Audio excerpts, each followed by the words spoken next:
now former George W. Bush senior official Horace Cooper, along with Weekly Standard writer Michael Warren. Good to see you both, gentlemen. Thanks so much for joining us. Horace, let me kick this off with you.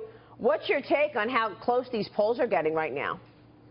Well, you know, the polls are very interesting because what they are showing is Hillary's negatives continue and maybe are increasing, but Donald Trump's negatives are decreasing. And normally, when you have two figures that are as widely known as these two, they don't have a lot of flexibility in being able to improve their favorability versus unfav.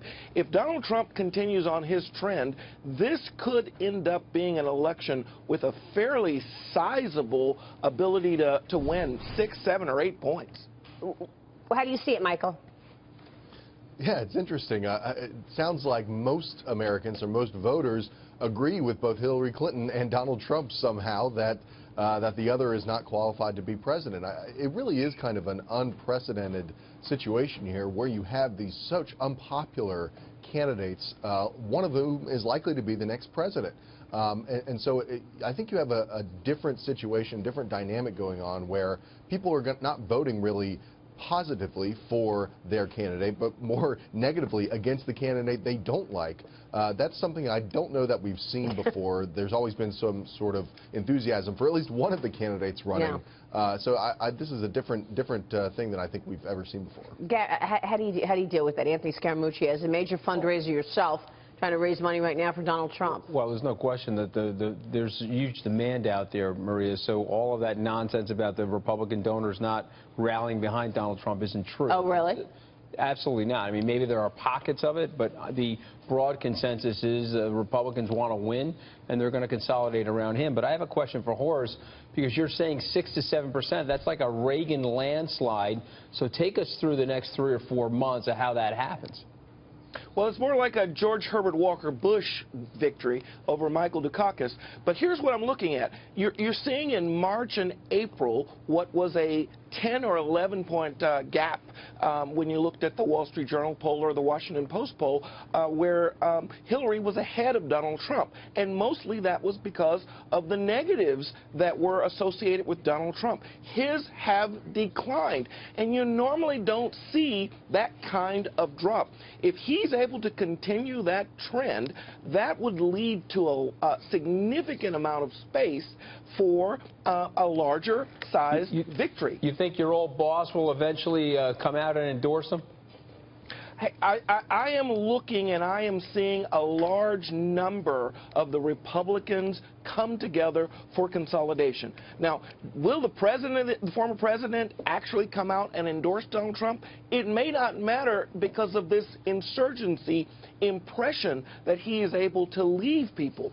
But what I will say is you're starting to see people show up in the primary, and perhaps they're going to show up in the general, that have stayed off the voter rolls for over a decade or longer. Horace, what about the story making waves over the weekend, and that is Washington state Republicans snubbing Donald Trump in delegate elections? They supported Senator Ted Cruz 40-1 in pledged delegates. I mean, come on, Cruz is not even running anymore. Well, there is no doubt that there are a lot of people have yet to come to terms with who the nominee is going to be. If you may recall, Mike Huckabee stayed in the race in 2008 almost till the end, and there were still people voting for him, even though there wasn't any chance of it. The difference we're seeing here is that while John McCain's numbers weren't nearly as strong this close out, they waited until after the convention before the closing between him and Barack Obama. We're seeing a tightening much earlier, and Hillary's campaign still continues. She hasn't wrapped up the Democratic primary yet. Mm-hmm. Who do you think, Michael, that Hillary should be looking to for a running mate? Who do you see as the choices out there? Well, if she wanted to shore up the problems she has within her own party, she might pick Bernie Sanders. I don't think that's totally likely. Would that be helpful to her, do you think?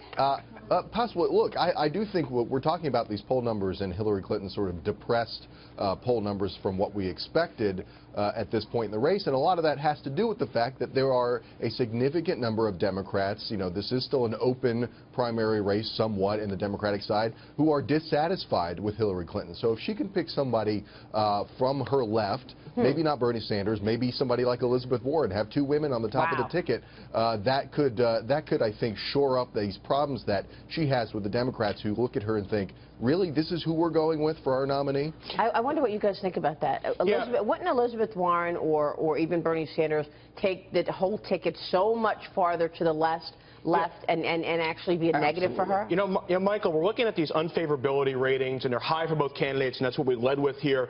But, you know, you look at Donald Trump, perhaps he's going the right way in the head-to-head. You may agree or disagree with that. The point is this, Senator Warren, with all due respect to her and what she's trying to accomplish, or Bernie Sanders, or anyone from the left, is Hillary going to be able to reduce those unfavorability ratings if she stays to the left here? Does she have to move to the center? What's your thought on that? How does she do that, if so?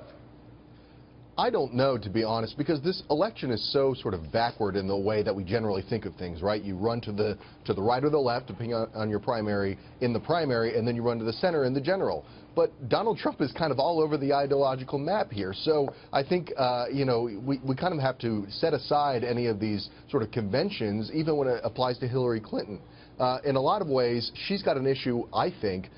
There's talk about a third party, a sort of conservative candidate running to challenge Trump and Hillary Clinton. You know, there could also be somebody, if there's enough dissatisfaction on the left side, a fourth party candidate from the left, somebody like Bernie Sanders, who really has captured the left's hearts and minds. So I think she has to be very careful about angering the people in the base of the Democratic Party. So it's kind of a balancing act here, and it's going to be much harder for Hillary Clinton to wrap this up than I think Democrats thought if they were facing Donald Trump, because of these problems, not just on her left, but her general unlikability throughout the country. I guess their only saving grace is that Trump is also just as unlikable. Real quick on Trump and VP candidates, who do you think? I mean, I guess he's having a meeting today with Bob Corker. Yeah, well, listen, I mean... Would that be a potential you know, I'm not close enough to the situation, Maria, but my guess is that he's going to pick somebody that's super insider, super Washington sort of a person. Yeah, we'll see about that. That's going to be his pitch. Horace Cooper, Michael Warren, thank you very much, gentlemen. We'll see you soon, sir. Thank you. Thanks. Still